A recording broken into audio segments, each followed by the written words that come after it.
Welcome. You're listening to The Best of Investing on Talk 910. This is the show where we present valuable information about real estate, the financial markets, and other economic business of the day. And for those of you listening for the first time, here's our format. A few guys sitting around a bar having drinks without the drinks, talking business with you, the audience, listening in. I'm your host, Edward Brown, and I'm pleased to have as my co-host Mark Hanf of Pacific Private Money, California's fastest growing private lender, and Robert Schiff of RPM Mortgage. Our phone number is 888-912-1190. Write that number down, 888-912-1190. Use that number to answer the trivia questions for 3 vacations given away during each commercial break. That's right, we're giving away 9 vacations during this show. The vacations are sponsored by Lighthouse Resort and Marina and not by the radio station, and it's located 1 hour northeast of San Francisco. The vacations are free. Their only request, a $75 cleaning fee to cover housekeeping expenses. Their website is lighthouse4fun.com. Check them out on the website because the weather is getting really good now. And you can reach them at 916-777-5511. And today's trivia theme is name changes in the Bible. This will be kind of interesting to see. Name changes in the Bible. Okay. Our website is bestofinvesting.com. Check us out on Facebook and YouTube by typing Best of Investing Radio Show. We're also on television, Comcast Channel 26 and AT&T Channel 29 on Saturdays at noon and Sundays at 6 p.m. Check us out on TV. You can see how handsome my co-hosts are. And today's guest is Aaron LaPedis, who is going to discuss how to have a 5-figure garage sale and other secrets. This is going to be exciting. Aaron, welcome to The Best of Investing. Thanks a lot for having me on today. All right. Well, so Aaron, is it true that you've got is it a reality show or just a TV show about how to become a garage sale millionaire?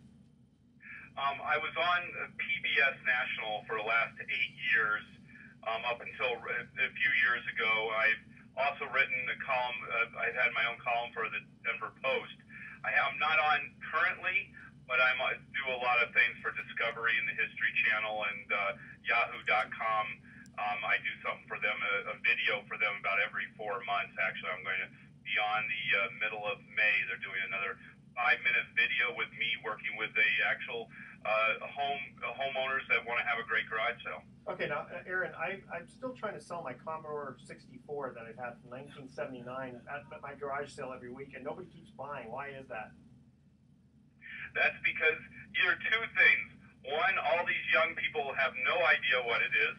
It's like everybody asks me, I keep on trying to sell a typewriter. Yeah, exactly. Most people don't know what a typewriter is. So, second, you probably have it priced too high. I truly believe everything can sell if you have it priced at appropriate price. So you lower the price, I bet it'll go in a flash. Kind of reminds me of the guy who took a paperclip and kept trading up until he got a condo. Go ahead, Mark. So Aaron, you've been making money finding gems, I guess, at the garage sales.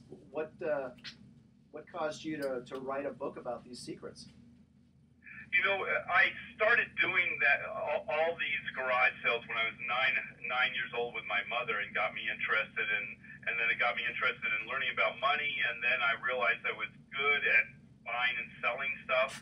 And then it came to '09 where, everybody was losing their job and people were desperate and did not know how to pay for their mortgage and everything like that. And one of my friends knew I was writing a book already, and felt that if I could, instead of writing what I was writing about, which was how to collect things and how to take care of them, why not change it to actually how I made my money?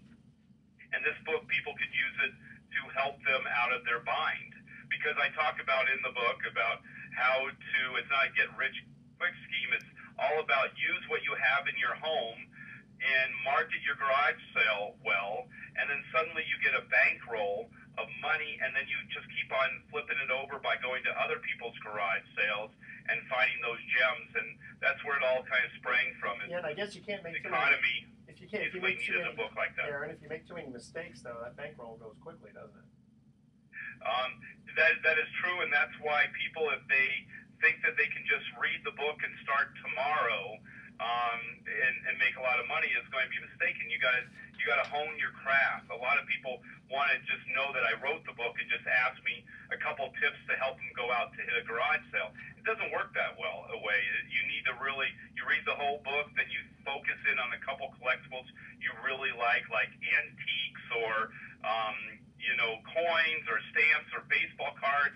You hone in on your craft on like 4 or 5 things, and then you can get really good on buying stuff at garage sales and then flipping it on eBay. Yeah, I'm still trying to find those $100,000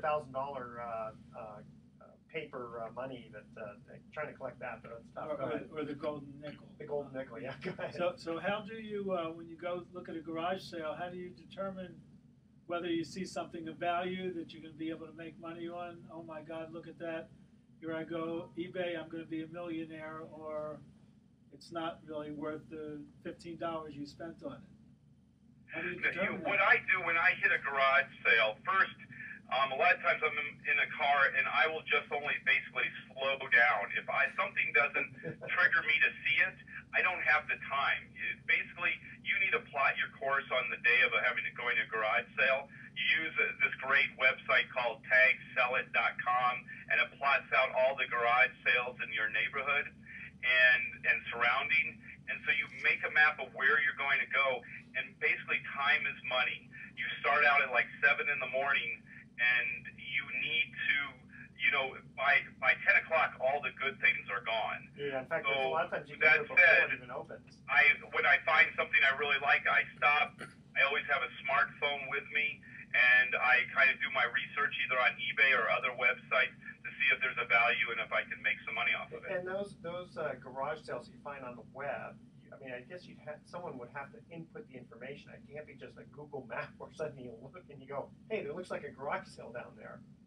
No, you know, Google's gotten pretty good to zone in on everybody and like Big Brother, but with Tag Sell It, basically it's part of marketing your garage sale. Not only would you let your friends on Facebook know about it and Craigslist, but Tag Sell It for free. You can list your garage sale on it, and it's a great way to market it because thousands and thousands of people look at it every weekend to see where their local garage sales are. So, Aaron, in your bio, it says that you came up with these strategies that helped you make your first million from garage sales when you were in your late 20s. What were you finding? Was there like one big find, or did you find that you discovered a niche of product you were able to identify and resell to make that money? You know, I took the money that I made. Actually, it was not just to correct you a little bit, it wasn't my late 20s that I made I was probably at $1 million when I was at about 24. Oh, I hate you. Sorry, but it makes a difference because I was on my path to doing bigger things after that. But in my teens, I was going to garage sales, flipping it, and I started to go into bigger and better things and buying people's coins and stamps.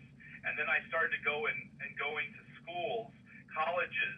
At the end of the year, people throw away or give away or discount pretty much everything. And so I was going to colleges in my area and buying things and finding things people were throwing away and flipping them. And so I was doing it all. I was going to secondhand stores, doing whatever, going into the classified where everybody needed money. I was going and picking up stuff and flipping it, and I was doing it the hard way. Back in my day, there was no eBay. Yeah, in fact, now they have like free cycle, which is pretty cool. People want to throw things away, and because they can't really quote, they don't think that they can sell it. It's going to cost them more to dump it. Yeah. Okay, hey guys, we're going to cut to our first commercial break. We're in the studio on the phone here with Aaron LaPedis, who's quite an expert in garage sales and other secret gems, and we're going to get back to him. Okay, here is the first trivia question, and again, the theme is name changes in the Bible. What was the Apostle Paul's name before it was changed to Paul? All right, and nobody in the studio can do it because we got to get the audience to call in. The first 3 callers with the correct answer are going to win a free 3-day, 2-night stay at the Lighthouse Resort. Their website is lighthouse4fun.com. Call 888-912-1190. That's 888-912-1190 to answer this question. What was the Apostle Paul's name before it was changed to Paul? 888-912-1190. Make sure to include your name email address and speak slowly and spell out your email one letter at a time, please. And we'll be right back. Excellent. I wonder if we have another set. Okay. Having fun so far? It's fun. It's good. Good. Yeah, he's a pro. It sounds like you've been, Aaron, on TV shows where you've got to bring in some of your exclusive finds. Yeah, I've been on several. As a matter of fact, I'm going to be on Canada, one of Canada's top daytime talk shows, flying me in the 27th of May for me to put on a mock garage sale, and so I do it a lot. I really, it's kind of now my passion than I do it for money, since I have an art gallery that kind of takes up most of my time. Is there, if I ask you a question about what you've kept and not resold because it was such a killer acquisition you would never get rid of it, do you have any good examples of that? Yeah, I'd be more than happy. Okay. And also, how do you sell this stuff? You don't end up having a bricks and mortar shop that you sell it, or? Actually, no, I don't. The stuff that I really like, I keep, but the other stuff usually goes on eBay. If it's art that I really think is amazing, I will put it in my art gallery. And also, we want to find out if it's true that there's only one yogurt maker in the world that goes from one garage sale to another. Yogurt maker. Yeah, I mean a yogurt maker, like an ice cream maker type thing. Yeah. Because I've never seen one except at a garage sale, and I wonder if there's only one. Maker. Oh. Now I get the joke. That was more of a deep longing inside joke of what your needs are to be met. Okay. All right, we'll come back in the studio here with Aaron. Usually we do 2 segments with you. Don't want to take all your day. Okay. So I want to, let's see here. I like this. The trick to hosting a $100,000 estate sale by yourself. First, don't be the person who's dead. That's the first step. Okay. Very good. That's good. You like that? Okay. And then I'll ask you, look, you guys ask the question. Don't I wouldn't do the yogurt thing. No one's going to get that one. I'll have to think about that for a while. Okay, here we go. Welcome back to The Best of Investing. I'm Edward Brown, your host, along with my co-host Mark Hahn from Pacific Private Money and Robert Schiff of RPM Mortgage. We're in the studio here with Aaron LaPedis, who is an expert in garage sales and other secretive stuff like that. And when we got to the first commercial break, we asked this trivia question because the theme is name changes in the Bible. What was the Apostle Paul's name before it was changed to Paul? Anybody know the answer to that? Saul? Saul, that is correct. Saul of Tarsus.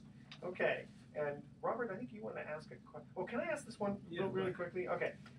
In your information here, Aaron, you said the trick to hosting a $100,000 estate sale by yourself. Now, I'm assuming the first thing is not to be the person who's dead because you don't make too much money. So, how do you do that? You know, the big thing where people, when their parents get moved into a nursing home or somebody passes away, they're usually in a rush. They usually live in another state. They need to get the house ready to sell it. They don't have time, so they hire an outside group of people to come on in, price everything, and sell it. And usually those people will take anywhere from 30 to 40% of every item sold. On top of it, they will price things to sell, not price them to push the envelope and get the absolute amount of money, not to price them to think about using eBay or maybe going into a high-end auction. They will price it to sell that weekend. That's interesting, though, Aaron. I was going to say that. Those two things really hurt. Except, what's interesting is where we live over here, surprisingly, a few estate sales, garage sales that I've been to, it was ridiculous. It was like 10 times overpriced what it should have been, rather than, quickly let's just sell it, get our commission, and leave. And I don't know, who was doing the auctioning, but or it wasn't necessarily an auction. It was just, an estate sale. You just go in and look at furniture and dishware and whatever else they had, but it was not a garage sale. I wonder if those are true liquidations, though. When some of those estate sales, I think, are just a business model that are made to look or appear like an estate sale. Well, it's an estate sale because it says an estate sale. Yeah, it's the garage. It's the estate sale, and the estate is the garage. Yeah. Or someone says 125% off. Kind of gets you. Yeah, that's interesting. Okay, so Robert, Aaron, do you have any suggestions for people that are going to hold garage sales and how they can get the most out of their money and for their stuff? Ways to show it, or any suggestions for them? Yeah, a couple big things is never sell anything you don't know what it's worth, because that's how people like me make $1 million. So, and every time I say that, people will always say, well, I just want to get rid of it. I don't have time to do any research on it. Well, just know by that somebody's going to be making money off you, and if you're okay with that, then you're okay with that. But if you really want a $1,500 to $2,500 garage sale, you need to find out what the value of it is, because to have a garage sale doesn't mean you have to have it sold in your garage sale. It means that you're putting it out to sell. eBay may be a better venue for that item. Small items that are easily shipped, that are worth $75 on up, could garner more money on eBay than in a garage sale. So that's something you have to think about. So that's the big thing. The second big thing, if you want a lot of people at your garage sale, the number one thing you can do is put out 15 to 20 large signs, 3 by 5 foot signs, and place them anywhere from a couple blocks away to up to 3 miles away. Those things, by far, will make your garage sale successful. Hey, Aaron, it's funny. I used to live on a very busy street, and it was so good for that. We never even had to put up a sign. All we had to do was just put stuff out on the driveway, and people would just stop by. In fact, I'll bet you were one of those guys who, when we said open, if we did put up a sign that said open up at 10 a.m., you'd be there at 7 a.m. going, hey, can I start buying some of this stuff now? Actually, no, I would never do that. I would be at your house the night before offering you $20 just to take a look. Yeah. Hey, Aaron, any examples of stuff that you found at garage sales that you said, oh, there's no way I'm going to sell this. This is too cool? Yes, I have. There are times that I come across historical documents, and people will say, that's at a garage sale. Well, a lot of people don't ask the owner of the garage sale, do you have anything else to sell? And I will always say, do you have anything like old firearms, old historical documents, old comic books? Old and money. So that's, when I find something historical or an old weapon, I have been known to usually keep those things because I collect old weapons and presidential and historical documents. I'm always a buyer, and wherever I find it, I usually just will keep it for my own office. Yeah, I try to do that. Do you then at some point when you get a collection and it's significant increase in value because it's a collection, then sell that, or do you tend to keep it? Absolutely, and I'll give you an example. My collection that I'm collecting right now is every single president of the United States in a document. Not a cut signature, which is just the signature, in a document, like a pardon or a letter. And I have, 70% of all the presidents right now. What do you got from Franklin Pierce? That I will be, that'll be something that'll pay for my son's college education, hopefully. What do you have from Franklin Pierce, my favorite president? I actually have him. I either have a appointment or a pardon. That's what is usually. That's during the time that I got. I love documents because they have these big wax stamps on the bottom, and they're usually double signed by not only the president, but could be either the Secretary of State or the Secretary of War, depending on what kind of pardon it is. Do you like that TV show Pawn Stars? I do, but it's Hollywood. Yeah. Everything is staged. Rick, the guy who is the owner of the pawn shop, he really knows his stuff, and they do take time to research everything and give you good values, and it is a great learning show. You will learn a lot, and it's Hollywood. It's not real. Those people just don't walk off the street. They sent out a mass call for anybody with cool stuff that wants to come on the show to do it. But if you're beyond that and you just like it for what it is, I like the show. Okay. Do you have any tricks for selling stuff on eBay? Things you should or shouldn't do? Just basics for selling stuff on eBay? Absolutely. Don't copy other people's descriptions of an item. A lot of people will take a look at what they have and try to match it up to something that they see on eBay, and it's not the exact same thing. And they don't take the time to see if it is exact. And a lot of time when you copy somebody else's description, their description is wrong. 50% of all descriptions on eBay are wrong. So they could either, what it is wrong, the photo is hiding something you can't see, the size is wrong.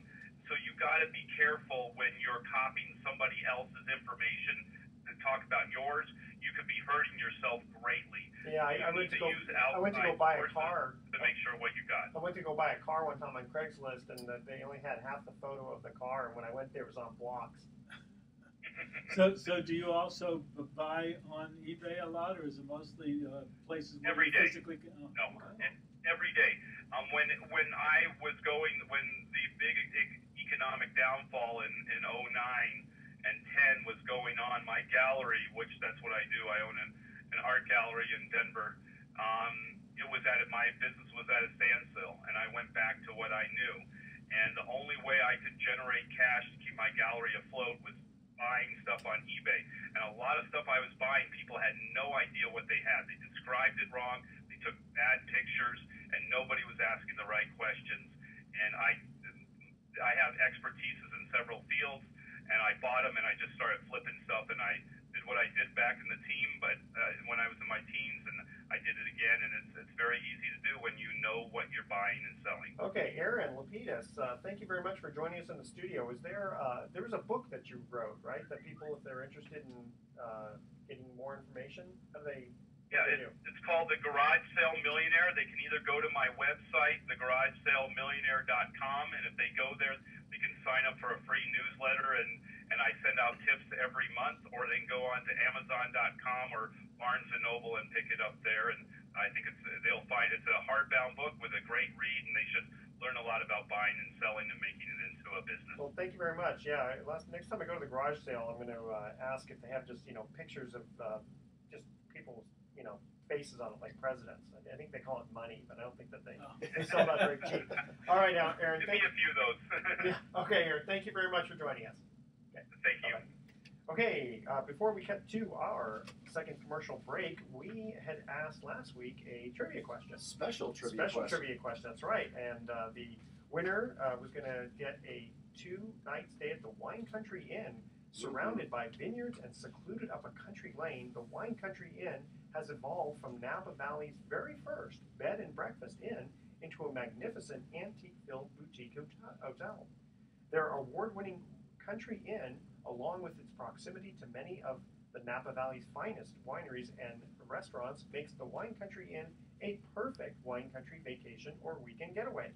You can reach them at 888-465-4608 or go to winecountryin.com. The question we asked was, what do men do more than twice as often as women during the week? And Mark, you were snickering. I'm not touching that one. Yeah, okay. And the reason you don't want to touch it is because the answer was shaking hands. Oh. They shake hands twice as much. And the you thought this is a clean show. That's why we had to have that answer. And the winner was Jim from Foster City. Now, here's our second commercial break. Congratulations, Jim. Where the theme is name changes in the Bible. This prophet's name was changed to Belteshazzar by King Nebuchadnezzar. What was this Hebrew's biblical name? Now, people do know this guy. They may not know this specific question, but they've definitely heard of this person. The first 3 callers with the correct answer win a free 3-day, 2-night stay at the Lighthouse Resort. Their website is Lighthouse for Fun. Quickly grab your Bibles and check it out. I should not check out the Lighthouse, check out the question. Call 888-912-1190. That's 888-912-1190 to answer this question. This prophet's name was changed to Belteshazzar by King Nebuchadnezzar. What was this Hebrew's biblical name? Call 888-912-1190. Make sure to include your name, email address and speak slowly and spell out your email one letter at a time. And don't touch that dial because we're going to be right back. Anyone? Anyone? Well, it wasn't Andy, but maybe it's Amos. No. That's good. I like that. You should do that. That's funny. They changed his name to Balthazar. Belteshazzar. Oh, you know the answer to this. Balthazar was I can't pronounce him. But Balthazar. Character's name on Nebuchadnezzar. Nebuchadnezzar. That was the ship on. That was the ship. The name of a ship on the Matrix was the Nebuchadnezzar. Nebuchadnezzar. If you could And he spell changed it. Dance his in name the to fire. Balthazar or They did a little dance in the fire. Is that Well, right? actually, Salome. his friends did. His friends His did. friends did. But don't say anything. You knew Dances that? with Wolves. That's it. Or as Eva would like to say, dances with woofs. Wolves. Can't pronounce wolves. Woofs. So he was into fire. Let's see. Tony Well. Robbins. We going into email time next? Yeah. All right.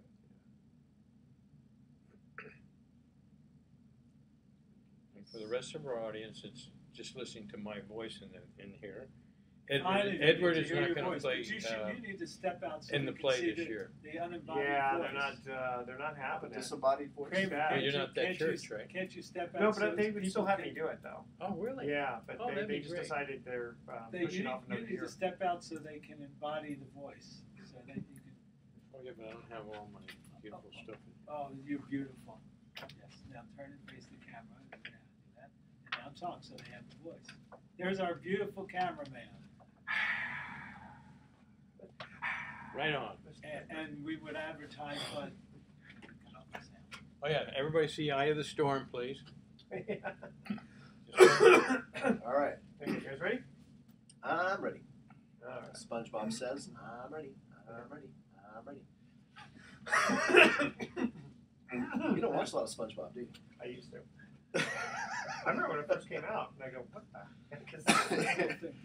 Hey, this guy looks like a sponge. What a coincidence. Or coinky dink. Ready, Teddy? You ready? Let her happen, Captain. Here we go. Welcome back to The Best of Investing. I'm Edward Brown, your host, along with Mark Hunt and Robert Schiff. When we got to the second commercial break, we asked this biblical question. This prophet's name was changed to Belteshazzar by King Nebuchadnezzar. Remember, Nebuchadnezzar comes in and he just takes over all the Hebrews and Israelites and everybody else there, and he starts changing people's names, especially these guys. This guy specifically. Okay.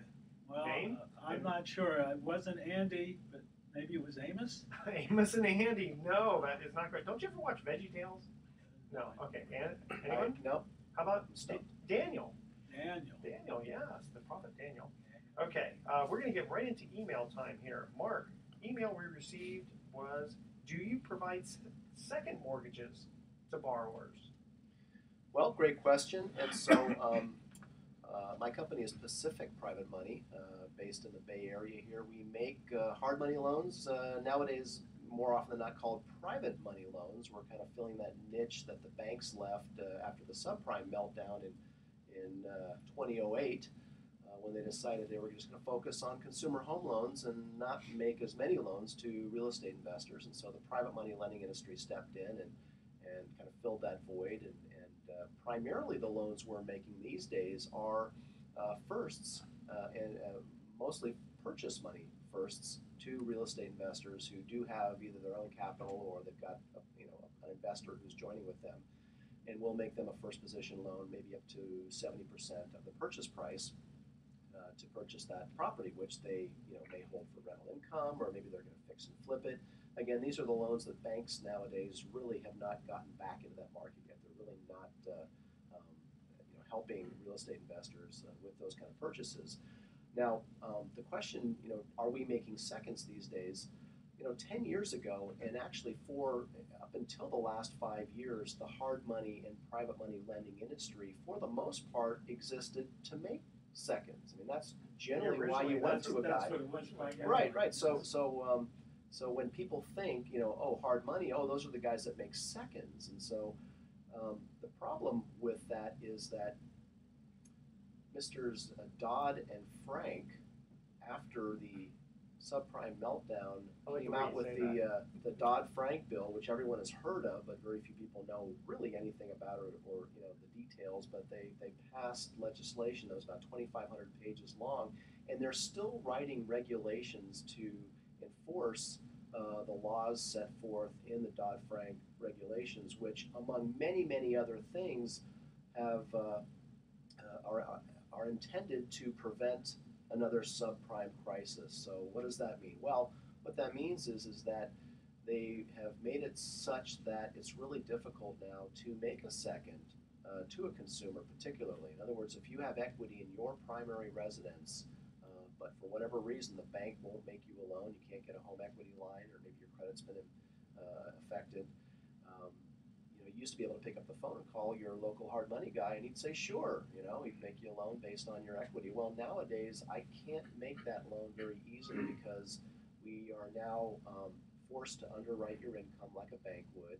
In other words, we can't make you a loan that you can't prove that you can afford, because if I do, you, the borrower, can actually turn around at some point and sue me for making you an illegal loan, and then I'm going to be out of business, and my lender's going to be out of his money. So really, Mark, you said that was for owner-occupied. Owner-occupied. Is that also true if people want to remodel a rental property they bought, or want no, to buy a property? it's not. So we're still making seconds, and I make seconds. Several, maybe 1 or 2 loans a month we'll make seconds. In fact, we got an application today. If it's well secured and the combined loan to value of the first and the proposed second is conservative, and in private money, conservative would be no higher than 50 to 60% of the loan to value, and usually you're a little bit more conservative with the second than you would be Yeah, with the you're first. not going to do like a $50,000 second behind $1 million first. Well, that's the other thing. We normally don't do a small loan behind a big loan, and we normally don't do a loan behind another loan where the combined percentages is, say, over 60 or 65%, just because, again, the nuances of and the fears that lenders have in going in second position. And addressing the fears issue, people who lend privately, and we have several hundred clients who lend privately, particularly if they've been doing it for a while, they may actually have personal experience with losing money on a loan they made in second position. So they're reticent to go back into that part of the pool. They would rather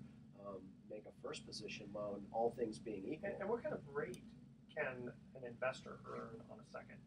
Seconds generally need to pay at least 12% and oftentimes higher. And the reason is because on first position loans, I can still get rates between 10 and 11, generally speaking. So if you can get, and as an investor, that means the investor would be getting 9 to 10%. So let's just say, for example, if you as an investor can earn 9% on your money by investing in a first, to entice you to do a second and then take the risk that you might have to take overpayments on that first, you're going to want to make, in my opinion, a significantly higher, not just 1 or 2 points, but maybe you would get a 12% return and the note rate might be 13%. Maybe the note rate's 14 and you're getting 13. So again, there needs to be an adequate risk-reward differential. And a lot of people who call my office don't understand that. They think they can get a second on their property that they think has tons of equity to lend on, but they don't want to pay more than 8 or 9% on the note. And that's just not realistic. And for some reason, they're calling you, and they tried to go to the bank to get a line of credit and weren't able to. Right. So so they're thinking, well, if I get a line of credit from the bank, it's going to be 4 or 5%. So I ought to be able to find something privately for 8. Well, in a perfect world, yeah, you could or should, but it's just doesn't work that way because private individuals are not making their capital available on secondary notes for, generally speaking, not less than around 12%. What's interesting And too aren't with there the some provisions of the Dodd-Frank that if you go over a certain percentage, you're violating some of their regulations? Well, there's Did you read those? without boring, and I don't if you're out there driving, I don't want to put you to sleep with all these regulations. But generally speaking, they passed so many new regulations affecting our ability to make loans.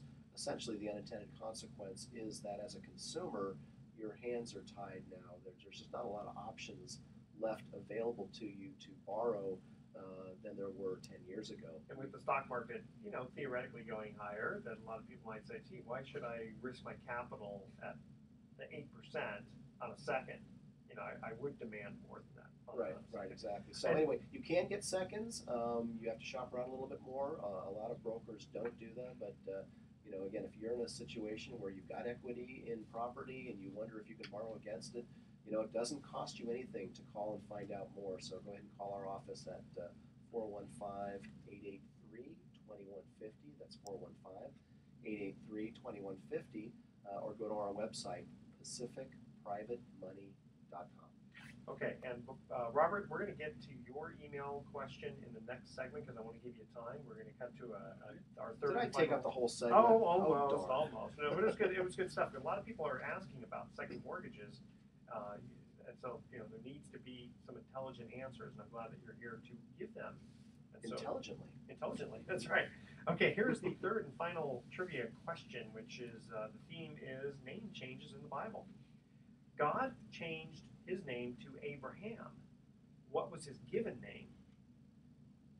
His dad must have given him his name, right? The first three, what was his dad's name? I can't remember. No. The first three callers with the correct answer win a free 3-day, 2-night stay at the Lighthouse Resort. Their website is lighthouse4fun.com.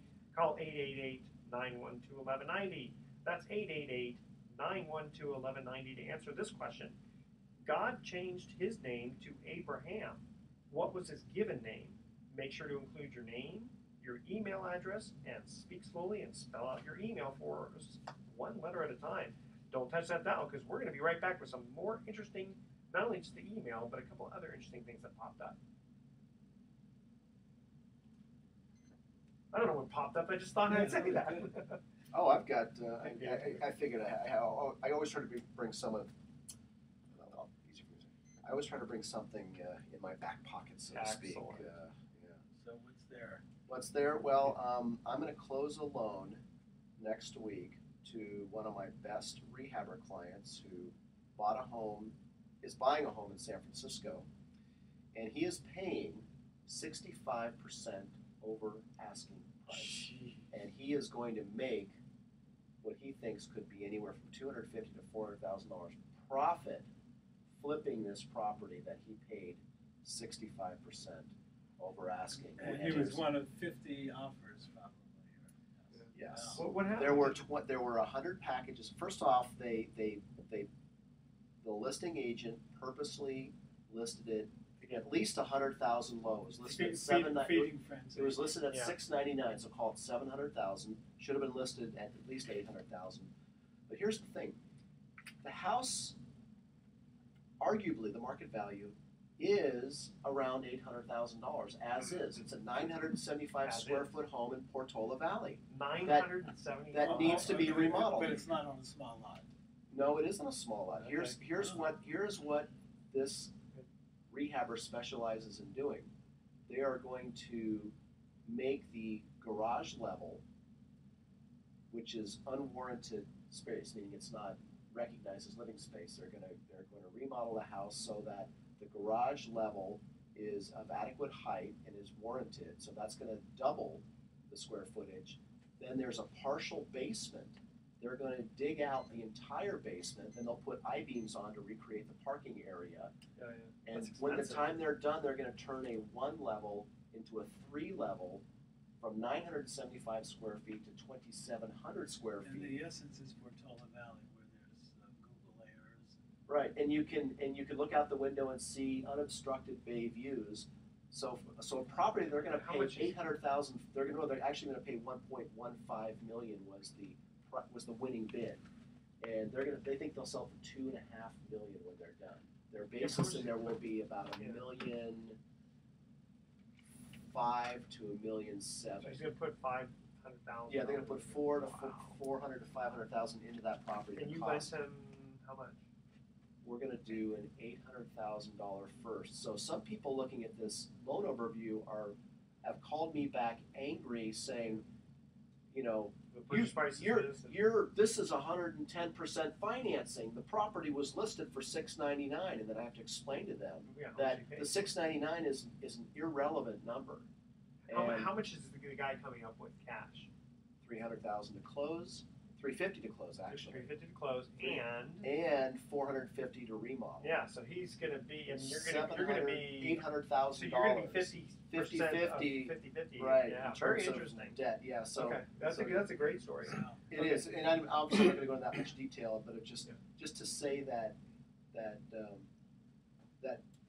if you're looking, if you were looking for a house, right? If you were looking for a house to move into, and you're just a couple, and all you were going to do is remodel it yourselves, meaning paint and carpet, right, or maybe new kitchen and bath, you can't bid against a guy who knows that because of his particular business model, he can turn $1 million property into a $2.5 million property. And yet, if they would have marketed this property for $1 million, it probably no one would have bought it. Not even him, maybe. No, right.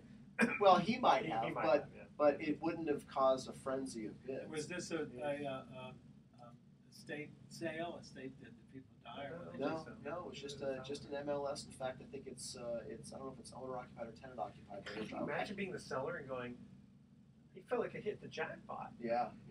Okay, you guys ready? Well, That's the third property. That's the third property he's bought in the last year. Right at the loan where he overbid. It was a real garage sale from what he's doing. Realtors say this is some of the toughest times they've ever had because of stories like this. How do you compete as a home buyer? And now you have clients. They all have clients that lost out even though they offered more, and they have to.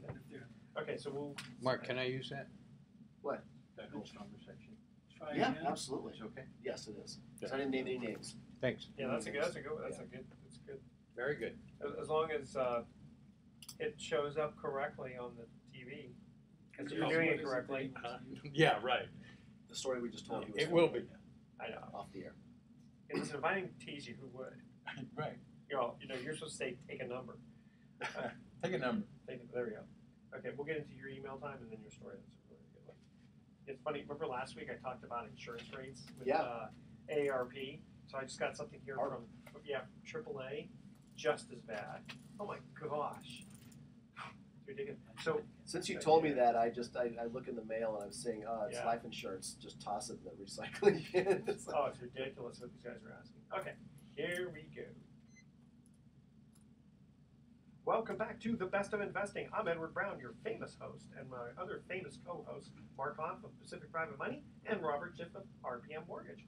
When we cut to the third and final commercial break, we asked this biblical trivia question. God changed his name to Abraham. What was his given name?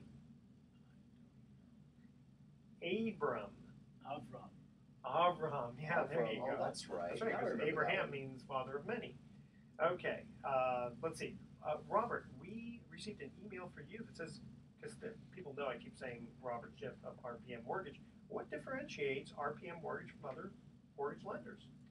Well, that's a very good question. RPM Mortgage is a mortgage bank, and many of the other places, the places that you hear advertised on radio or the regular banks are also mortgage banks.